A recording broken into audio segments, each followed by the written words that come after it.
బీహార్లోని బక్సర్లో ఘోర రైలు ప్రమాదం జరిగింది.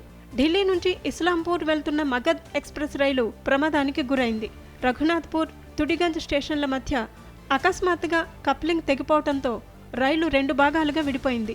దీంతో ఇంజిన్ వెనుక ఉన్న కొన్ని కోచ్లు మినహా మిగతా కోచ్లు ఇంజిన్ లేకుండా పట్టాలపై దూసుకెళ్లాయి. విషయం తెలుసుకున్న లోకో పైలట్ రైల్వే ఉన్నతాధికారులకు సమాచారం అందించారు. అనంతరం పలువురు ఉన్నతాధికారులు సంఘటనా స్థలానికి చేరుకుని లోపాలను సరిచేసి రైలును ముందుకు పంపించే ప్రయత్నాలు చేపట్టారు.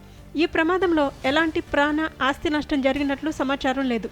రైల్వే అధికారులు తెలిపిన వివరాల ప్రకారం బక్సర్ డిడియు పాట్నా రైల్వే సెక్షన్లో ఈ ప్రమాదం జరిగింది.